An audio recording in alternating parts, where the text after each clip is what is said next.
Hello, my name is Adriel Mota, and I'm going to be talking about the biomechanics of a jab. So, in simple terms, a jab is one of the fundamental punches in a boxer's arsenal. It is a punch that is meant to be quick and accurate, and it serves many purposes.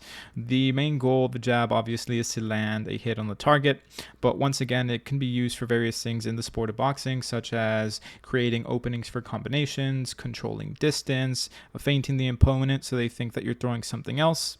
It's a very versatile punch in a boxer's arsenal. Although it does look like a very simple punch, it is actually a very complex movement that involves both the upper and lower bodies. It is a full body sequence that begins at the feet and ends with an impact at the end of the fist. So today I hope to show you the complexities involved in a boxing jab. So now I would like to show you the movement both in full speed and also at slow motion. So this is a video of the jab at full speed. This is Floyd Mayweather throwing the jab with perfect form. You can see that there's a good amount of rotation, a good snap, which is what you're hearing. So next, I would like to show you the jab at slow speed. This is the front view. You can still see the same thing. There is a snap at the end of the movement, rotation to the hips. This is it from the side.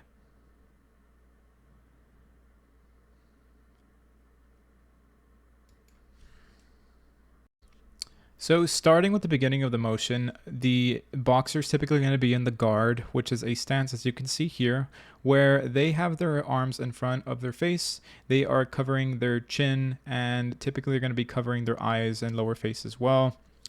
Additionally, you can see that there is a lead foot. They do have a slight tilt to one side, whichever their lead leg is going to be. And that's going to go ahead and be the default defensive position for any boxer, which is just called their guard. So starting from the guard, the lead arm is going to shoot straight out. This will be the ending position of the movement. So there's going to be various lever systems involved. The shoulder is going to be acting as a third-class lever. The elbow will be acting as a third-class lever. The radial ulnar joint, given that there is pronation and supination, will not be acting as a lever, given that it's not generating linear force. Additionally, the wrist will not be acting as a lever as well, given that it's going to be neutral. So talking about planes of motion, the planes of motion for the jab are primarily going to be on the frontal plane, given that the punch is coming from the side of the body. Additionally, there will also be transverse motion as well on the transverse plane, given that there is rotation involved in the movement. So you can see here once again on the coronal plane, shooting straight out to the side, and there is some rotation, which would be the transverse plane. Regarding joint actions and muscles, you're going to see from this snippet right here, there is shoulder abduction. The agonists for shoulder abduction are going to be the anterior and middle deltoids. The antagonists will be the latissimus dorsi and the pectoralis major, and the synergists will be the supraspinatus. Going back, you can see that there's also some elbow extension. Regarding elbow extension, the agonist will be the triceps brachii, the antagonist will be the biceps brachii, and the synergist will be the anconeus. Going back one more time, you can see that there is rotation. Make note of the fist. So pronation, supination, back. So responsible will be the agonist, and the radial ulnar joint would be the pronator teres and the quadratus for pronation, forgive me. And the antagonist will be the supinator. And for supination, it'll be the reverse. The agonist will be the supinator, and the antagonist, forgive me, will be the pronator teres and quadratus. So one more time, seeing the movement.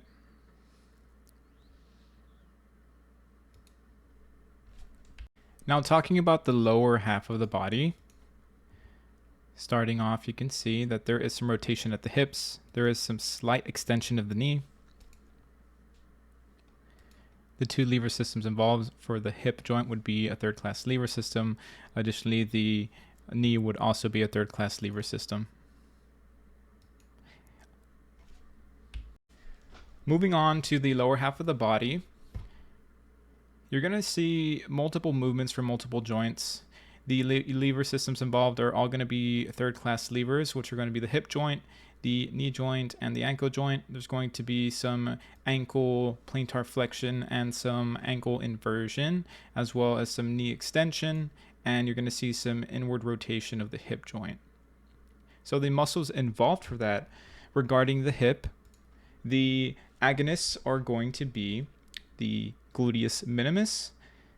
The antagonist would be the gluteus maximus, and the posterior fibers the gluteus medius. Additionally, the synergists are going to be anterior fibers of the gluteus medius. Regarding that knee extension that you see right here, the agonists are going to be the quadriceps. The antagonists are going to be the biceps femoris.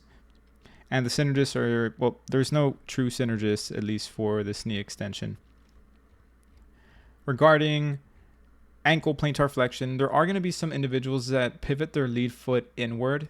You can't see it well in this particular video with this individual, but you can see it in this video. You can see it with Mayweather's lead foot. He is moving it, but there's some individuals when they're stationary, they're going to go ahead and rotate that ankle inward. So once again, that would involve ankle plantar flexion.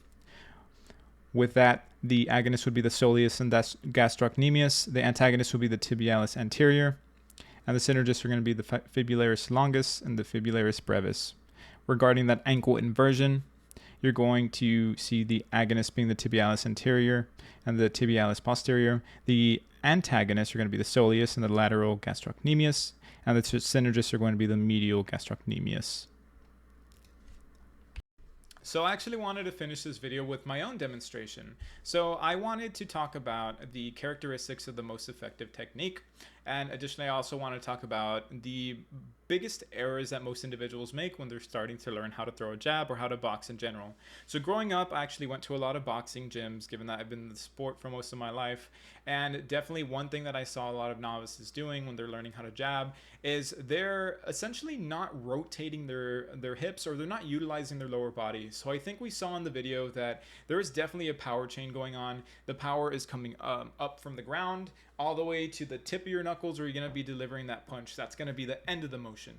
So it's really important that you get all of that down. I know we had talked about that there's going to be a pivot at the ankle. There's going to be some rotation to the hips.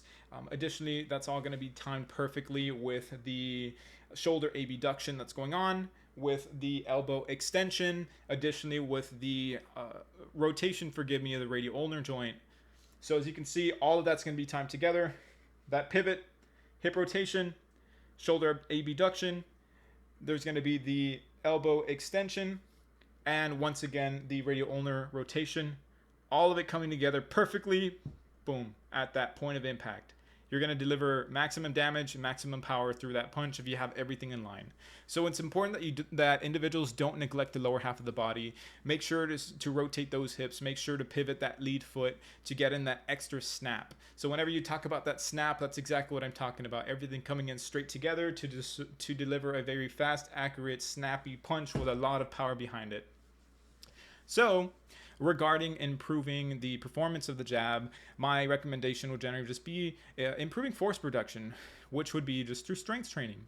So making sure just to have a strong base to be throwing your punches off of. Obviously, you're going to improve your force generation if you have better muscles, given that once again our muscles are the ones that do the moving, they produce the power. So it's important that you increase force production through strength training. So you could strengthen the different parts of the body involved in the jab. So regarding the wrists and forearms, I'd say, just on a side note, it's really important to develop your wrists and forearms and strengthen them, given that boxing is very stressful on them, because you're doing this essentially for an hour or more. You're throwing hundreds of punches in a session. So it's important not only to have them strong so you can withstand that impact for long periods of time, but also, once again, it's involved in actually throwing a punch and producing that power. So for the wrists and forearms, I would recommend wrist curls and extensions, and grip trainers. So those things that you squeeze, and there's various weights that you can purchase. Additionally, there's a very iconic forearm exercise in boxing, which is essentially just like a steel beam that you hold like this. There's a string coming off of it, which you can tie to a weight, and you essentially just pick the weight up by rotating the bar, and then you can lower it down. That's a killer exercise. I love it. I greatly recommend it. Regarding the shoulders, I always say that the shoulders are a very, as we know, very complex joint and unfortunately very fragile. So given that boxing so shoulder intensive, as once again you're essentially just doing shoulder reduction and a deduction the entire time, it's really important that you strengthen your shoulders. You can do things such as serratus wall slides, scapular push-ups, and face pulls. Additionally, or lastly, forgive me, the lower body. As I keep saying, it's really important you strengthen and use your lower body. So that's the basis for everything you do in your life. But primarily in boxing, where the power is coming from the bottom up, it's important that you have a strong lower body. You can achieve that by doing lateral lunges, hip bridges, and calf raises. So common injuries associated with boxing are definitely going to be the wrist sprains, as we talked about. Additionally, there's also going to be elbow hyperextension. So in this part of the movement, if individuals are out of range, they might have a tendency to overextend. Well, that can overextend your elbow, and that's not fun. I've done that before. So I definitely want to be practicing perfect form to prevent that. Regarding the wrist sprains, you want to go ahead and just try to control your power. Also, make sure you have nice strong wrists and forearms. Additionally, the shoulders, as we just talked about, the shoulders definitely are going to be a point where some individuals will get injured. It's not uncommon. And like I had said, or I haven't said this actually, I would recommend stretching, doing some static dynamic stretches to go ahead and make sure that you're nice and warmed up. And once again, strength train those shoulders so they're nice and healthy. So I want to say that actually concludes my presentation on the boxing jab. I hope you enjoyed it. I hope that you really understood the nuances behind the boxing jab. Boxing, on my last note, is known as the sweet science. It is a sport that involves a lot of physics and biomechanics, and it is amazing for anyone that loves anatomy and kinesiology. I recommend watching a fight every now and then. But other than that, I want to thank you for watching my video. Thank you very much.